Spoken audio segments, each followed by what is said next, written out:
Pour vous, c'est quoi être différent? Être différent? Oui. Ne pas être un mouton, ne pas faire comme tout le monde. Être soi avant tout. Voilà. Mais c'est quoi être différent? Difficile à dire. Difficile à dire, ça d'être différent. Différent dans quel sens d'abord? Différent en couleur de peau, différent en caractère, différent en... N'importe ce que vous pensez, vous. Différent, moi je trouve que c'est bien que les gens soient différents, au contraire. C'est beaucoup plus sympathique d'avoir des différences. Si tout le monde était pareil, ce serait monotone. Alors, être différent aujourd'hui, écoute, on parle beaucoup des différences entre les peuples, entre les gens, entre les blancs, les immigrés, des choses comme ça. Et petit à petit, la vue s'obscurcit. C'est de la tension dans l'œil et la vue petit à petit s'obscurcit. Donc ce qui fait qu'à 5-6 ans, je ne voyais plus que le jour et la nuit. Et donc mes parents ont dit, on va la mettre dans une école spécialisée. Sinon, évidemment, l'informatique nous a ouvert beaucoup de portes, hein, c'est vrai. À partir du moment où on connaît bien son clavier, hein, on peut aborder l'informatique. Alors évidemment, vous allez me dire, mais comment vous savez ce que vous écrivez? Comment ça se peut? Comment c'est possible ça, hein? Eh bien, il existe des logiciels qui sont à synthèse vocale, déjà d'une part. Alors ça nous a ouvert des portes, entre autres, par exemple pour lire le courrier. Moi j'avoue que ça c'est ce que je trouve le mieux, c'est lire le courrier, lire des mails bien sûr, évidemment. Il vous détecte la lumière, c'est-à-dire que plus il va vers la source de lumière, de luminosité, plus il est aigu. Il va faire... Et puis plus vous allez vous retirer vers le sombre, plus ça va être... Oui, c'est tout simple, hein, les dominos, mais ce sont des dominos tactiles. C'est incroyable. Allez. Ils sont un peu plus courts parce que...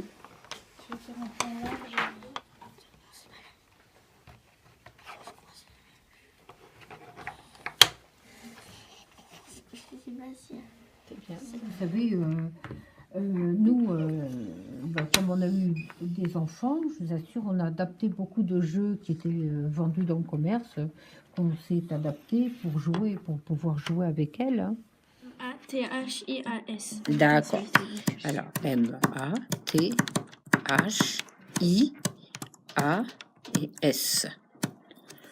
Alors, tu vas voir, tu vois? Alors, tiens, tu vois, tiens, tu regarderas avec Manon, parce que ça commence pareil, M-A, et ben tu vas voir, tu vois que c'est pareil, hein, M-A-T, le T, tu vois, ça fait comme un petit escalier. Oui. H-I, le I-A-S. Bonjour, aujourd'hui, en fait, on a vu une dame avec son chien. La dame était aveugle et son chien s'appelait Cerise, elle l'a gardé. J'ai trouvé ça très très chouette. Donc elle nous a montré plein d'outils aveugles, des cannes aveugles. Et elle nous a aussi montré comment écrire en braille. On a eu un papier pour écrire, pour voir l'alphabet, comment ça s'écrit. Et on a beaucoup parlé, c'était très intéressant. Vous, c'est quoi être différent? Être différent? Être pas comme les autres. Tout simplement. Être soi-même. Vaste question, vaste question. Et différent, c'est pas faire comme les autres. Ne pas être comme les autres.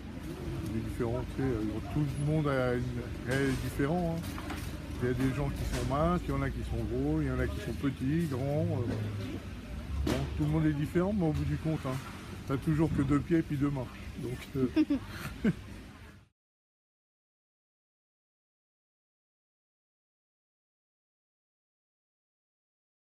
Alors, j'ai une association, je suis présidente de l'association. L'association s'appelle Fais-nous signe. Et on fait des rencontres avec des sourds et des entendants, avec des jeux, comme le jeu qu'on a fait là ensemble. C'est parce qu'un jour, j'ai vu un groupe de personnes qui faisaient des signes. Qu'est-ce que c'est que ce truc? Je ne connais pas. Et au bout de 5 minutes, ils ont tous rigolé et moi j'étais toute seule dans mon coin. Alors, je m'ennuie, ils se marrent. Ça m'a légèrement agacée. Et j'avais appris avant, il n'y avait pas internet, donc j'avais pris un livre, j'avais appris l'alphabet. Et j'ai rencontré des sourds qui m'ont expliqué pendant 4 heures le monde des sourds et qui m'ont dit à la fin, alors ils m'ont expliqué en mime, à la voix, à l'écrit. Et après ils m'ont dit vous restez, vous partez. Je dis ben je reste. Et ça fait maintenant 30 ans que je suis dedans. Vous faites comment? Vous suivez des cours à la voix, vous entendez les profs? Je pense que le professeur doit aussi parler en langue des signes.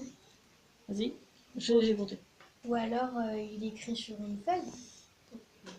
Il écrit vraiment tout et il efface au bout d'un moment. Donc, ses paroles. les 3 sont bons, plus une personne en plus qui vient pour expliquer en langue des signes. Une AVS. C'est une personne qui aide à la communication. Comme ça, c'est plus simple. Elle est là pour traduire tout ce que le professeur raconte et le professeur en plus rajoute des trucs sur le tableau comme pour tous les élèves. Parce que c'est plus simple de suivre en signe un cours qu'en lecture labiale.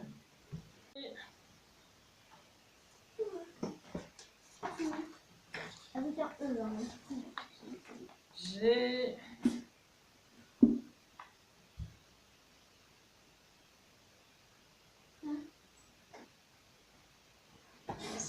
C'est plus long hein, celui-là. En dessous. Moi j'écris le mois où je suis né. Oui, le mois vous notez. Le mois dans la petite case là. Non, à N. Si vous allez voir un ami sourd chez lui, comment vous faites? Comment il fait pour savoir que vous êtes derrière la porte?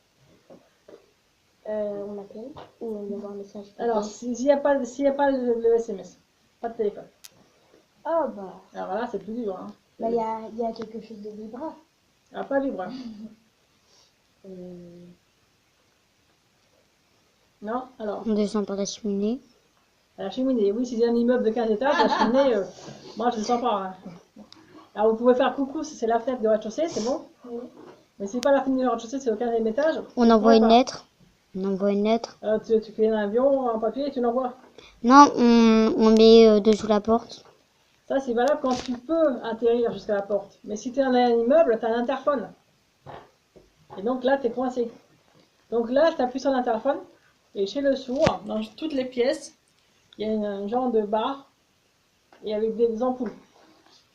Si c'est la porte d'entrée qui sonne, il y a une ampoule qui s'allume, une couleur différente. Être différent, c'est pas être comme nous. Exactement, sur certaines choses, que ce soit le visage, que ce soit la façon de vivre, que ce soit... On est différents, mais on est quand même tous des humains. Donc, des frères et sœurs. Être différent, c'est effectivement de ne pas être dans un moule, je pense, de ne pas ressembler à l'autre foncièrement, et puis être surtout bien soi-même. Peut-être être différent, c'est déjà être soi-même, en assumant tout ce qu'on pense, tout ce qu'on dit et tout ce qu'on fait. Voilà. La différence, elle peut prendre différents aspects. Oui. On a tous une singularité, et c'est à chacun de découvrir sa propre singularité. À partir de ce moment-là, évidemment, chacun est différent. Et par deux, je vais vous laisser 2-3 minutes pour observer votre clémentine. Alors vous pouvez l'observer, lui parler, et puis vous allez lui donner un nom surtout. Ok, donc on a Clémentine Lune, Dorée, Soleil, Citrouille et Planète. Ok, très calme. Vous avez quelques secondes là pour faire un dernier petit au revoir, la saluer, la regarder une dernière fois quand même, et vous ne vous précipitez pas. Hein. Mais vous devez récupérer votre Planète, votre Citrouille, votre Clémentine, votre... C'est facile, c'est la bouche. Vous êtes sûr, mettez-vous d'accord. Hein. A priori, vous l'avez regardé.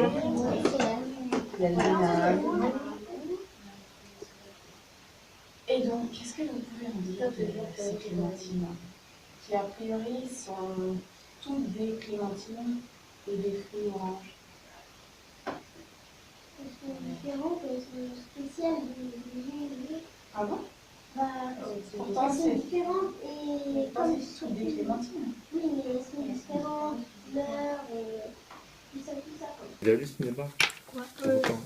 Vous avez vu le cinéma? Ça vous plaît? Oui. Et est-ce que vous aimez regarder la télé Oui. Oui. Ouais. Moi j'ai une émission spéciale à regarder le matin. Ah. C'est Arlette Cobra. C'est un film policier. Ah. J'adore regarder ça. Je ne sais plus. La retraite. Moi, je ne fais plus de métier. Je suis à la retraite et puis il y a longtemps que j'ai arrêté. J'ai fait 22 ans en librairie. J'ai fait élève infirmière en psychiatrie, aide-soignante dans des cliniques, enfin, en remplacement, des petits stages. Et puis j'ai fait de l'aide à domicile, enfin l'aide aux courses à des dames âgées et des cantines scolaires pendant 4 ans. Oui, parce que ayant travaillé en librairie, ça m'a donné le goût de la lecture.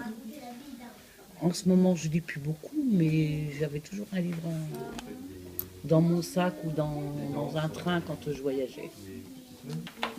Alors moi, j'étais infirmière dans le secteur psychiatrique. Et maintenant, je suis bénévole dans l'association La Cabane.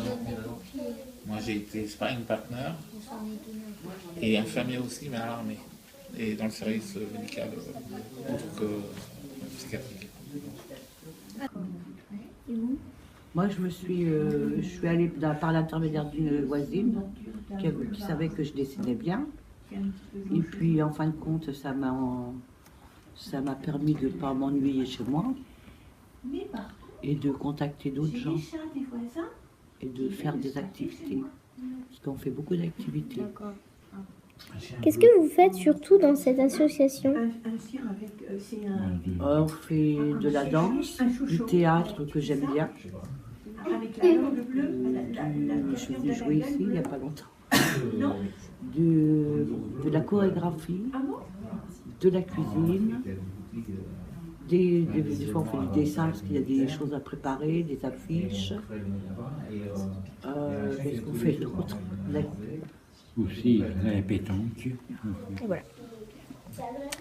Et toi? Moi, je fais des arts martiaux. C'est quoi? Les arts martiaux? Oui. C'est une façon de se défendre et ça aide aussi psychiquement. Ouais. Et vous faites quoi alors? Moi, je fais de la boxe chinoise. Ah, ok. Mon papa, il fait de la boxe, tout simple. Boxe anglaise. Mais quand vous étiez plus petit, vous faisiez quoi comme sport? J'ai commencé par le judo. Judo? À 6 ans. Moi aussi. Vous avez des points communs. Non, mais c'est vrai, j'ai commencé par le judo quand j'avais 6 ans. Oui. C'est l'âge. Mandarine. Il n'y en a aucune qui s'appelle mandarine. Non. C'était clémentine, lune, soleil, Citrouille. planète, Soleil. doré. Moi, c'est lune. Moi, c'est lune, dire. On a fait. Ouais, 6. Bah oui, puisque quand la coupe elle est dans un coin. Ah, mais en fait, là, il fait de la triche, il y en a 3 en plus. Bah oui, mais justement, saurez-vous toujours reconnaître la vôtre alors qu'il y en a 3 en plus? Menu qui passait. Oh, la starlette. Voilà. Vous, c'est quoi être différent? Être différent? Être différent, c'est être pas pareil que tout le monde. C'est réfléchir autrement. C'est raisonner différemment, c'est se comporter différemment. Pas pareil que tout le monde. Et c'est ce qui fait que dans l'humanité, il y a plusieurs personnes, plusieurs races, plusieurs couleurs de peau. Donc c'est la différence de ça. Il faut respecter l'autre, respecter la différence, accepter que la personne qu'on a en face de soi ne réfléchit pas comme soi-même, que cette personne-là ne raisonne pas comme soi-même, ne se porte pas comme soi-même, qu'il n'a pas la même culture, qu'il n'a pas la même religion, qu'il n'a pas la même façon de penser. C'est ça la différence. Et ça, c'est respecter la différence. Être différent, c'est avoir plein de richesses à apporter aux autres. Être différent, c'est quand, malgré tout ce qui nous oppose, je me reconnais dans l'autre. Je me reconnais dans ses pensées, dans son regard. Je sais que ce n'est pas moi, mais c'est l'autre. Et on se comprend quand on se regarde. Et c'est l'accepter.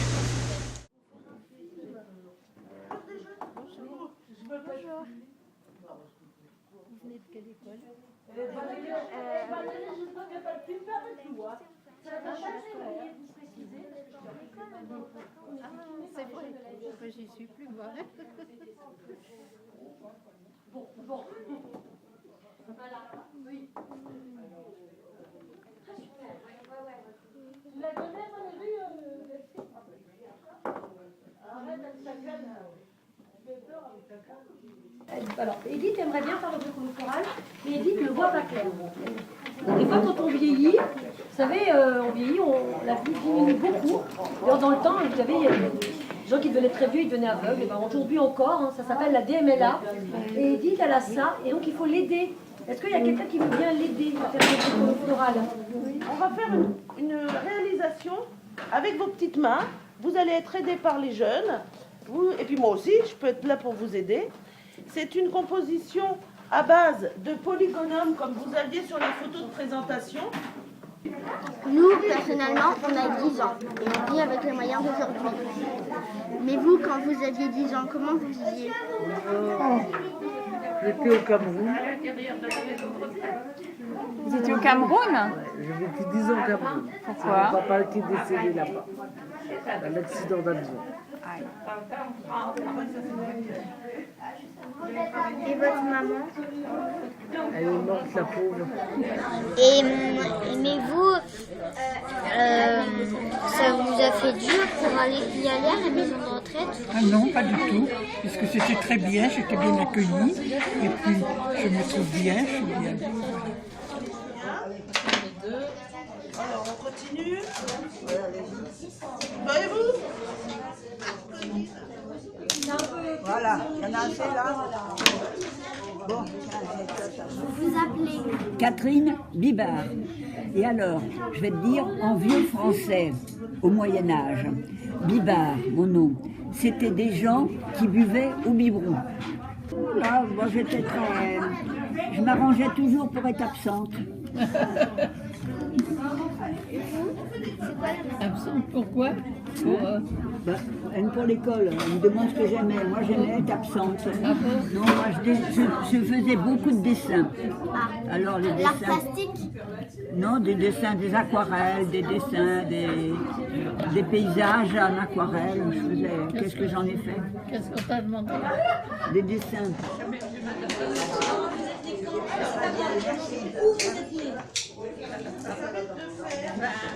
Je fais beaucoup de couture parce que mon père était tailleur, il faisait des costumes pour hommes. Alors moi j'ai appris à coudre, alors tout ce que j'ai sur moi, c'est moi qui l'ai fait, j'en ai une pleine armoire.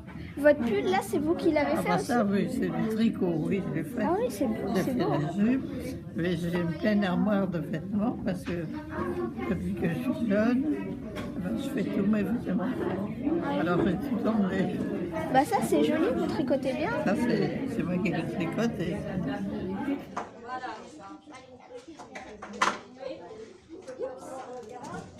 Oui. J'ai déjà... Pardon. 95 ans. 95. Tu vois toutes mes dents et pas de corset. Ah oui, mais vous savez, le téléphone, on ne l'avait pas quand on était jeune, on n'avait rien du tout. Hein. Ou alors, il fallait aller à la poste. Oui, à la poste. Oui, on allait à la poste. Et puis, il y avait des télégrammes. On nous envoyait un télégramme quand c'était sérieux. Mais on communiquait avec la poste. J'en ai frappé à la porte de mes voisins qui avaient aussi des enfants. Non, elle lance un SOS. Alors il y a plein de personnes qui viennent la voir. Au début c'est dur, mais il faut faire des amis après.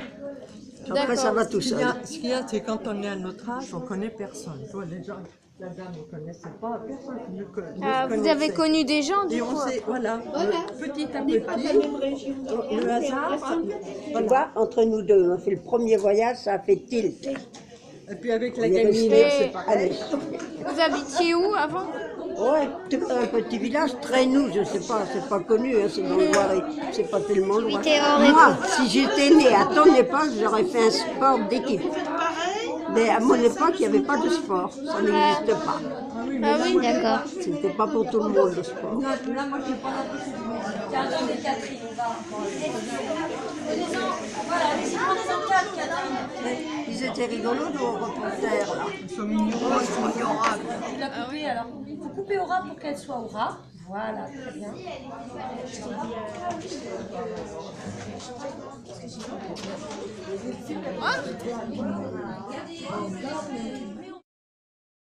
Bah, pour moi, être différent, c'est il y en a qui sont de bonne humeur, et il y en a qui sont de mauvaises, il y en a qui ont des jupes, il y en a qui ont des pantalons, il y en a qui ont des talons, il y en a qui ont des chaussures, des baskets, il y en a qui ont des serre-têtes, il y en a qui ont rien, il y en a qui ont les cheveux longs, des cheveux courts, il y en a, bah, ils ont des difficultés, il y en a qui n'en ont pas. Et bah, c'est tout ça, être différent. Bah, pour moi, être différent, c'est ne pas être pareil que l'autre. C'est être autre chose. Enfin, pas vraiment être autre chose, mais être autrement. Alors pour moi, être différent, c'est tout. En fait, c'est la couleur de cheveux, l'état d'esprit, les habits, c'est tout. Comment on peut nous reconnaître. Enfin, voilà.